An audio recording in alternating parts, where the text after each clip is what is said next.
Welcome to Angel Wings Productions.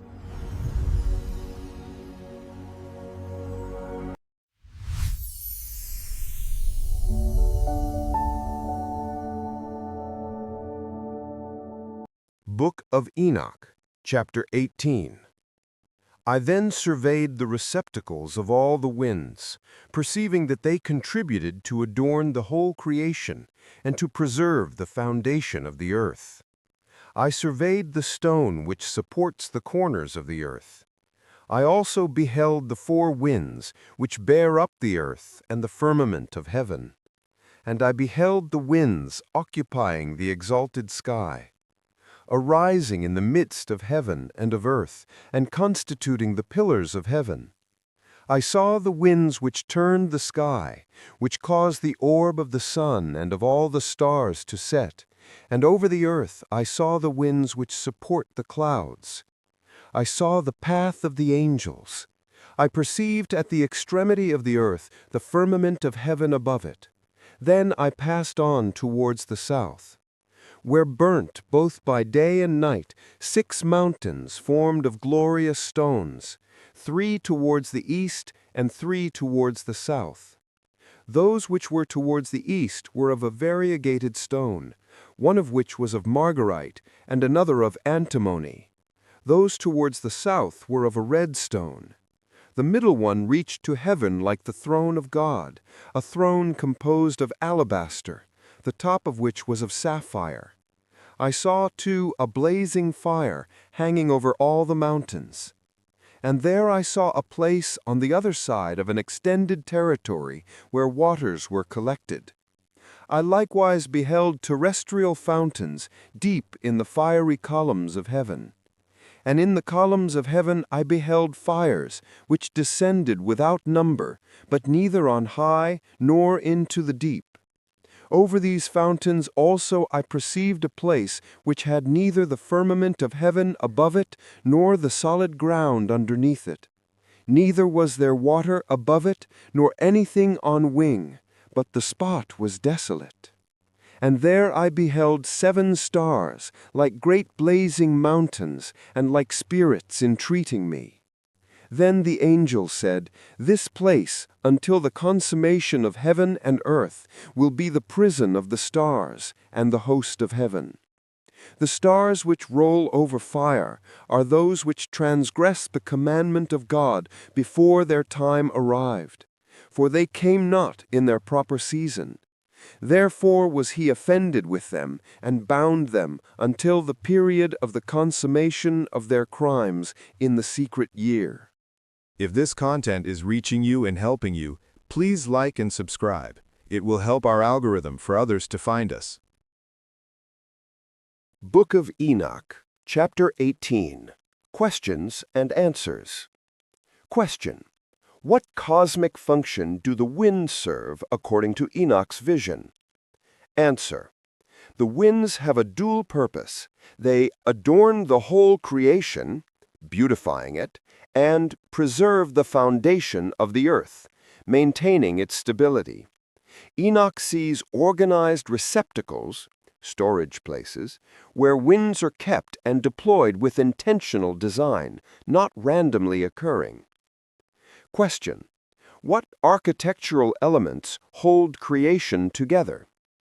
Answer: Enoch observes a stone supporting the earth's corners, 4 winds bearing up the earth and firmament, and winds that constitute the pillars of heaven, arising between heaven and earth to hold the cosmic structure in place. Creation has literal foundational supports in this cosmology. Question: how do the winds control celestial movements? Answer: specific winds turn the sky and cause the orb of the sun and of all the stars to set. Other winds support the clouds over earth. The winds are the invisible machinery driving both heavenly rotation and earthly weather patterns. Question: what are the 6 burning mountains Enoch encounters? Answer: mountains made of glorious stones that burn continuously day and night.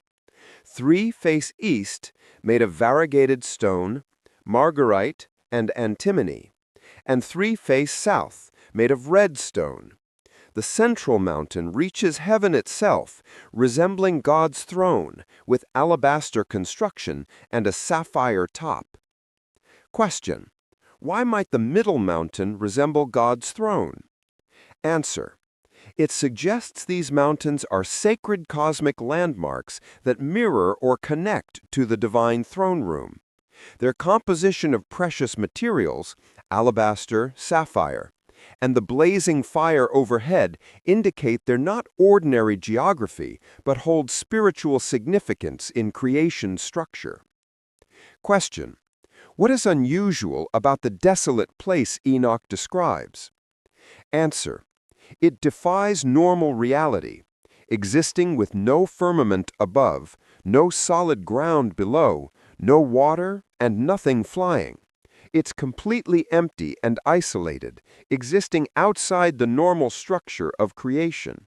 This void-like space serves a specific, ominous purpose. Question: what does Enoch find in this desolate prison?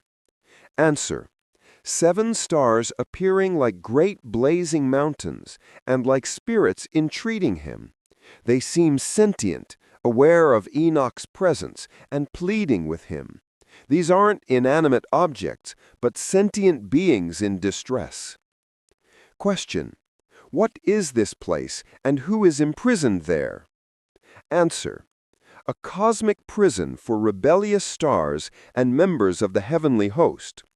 The angel explains it will hold them until the consummation of heaven and earth, until final judgment. It's a holding cell for fallen celestial beings awaiting their ultimate sentence. Question: what crime did these imprisoned stars commit? Answer: they transgressed the commandment of God before their time arrived. They failed to appear in their proper season. They violated their assigned cosmic order and timing, which offended God enough to bind them until the period of the consummation of their crimes in the secret year. What does this reveal about the nature of stars in this cosmology? Answer: stars are not merely celestial objects, but sentient spiritual beings with assigned duties, appointed times, and moral agency.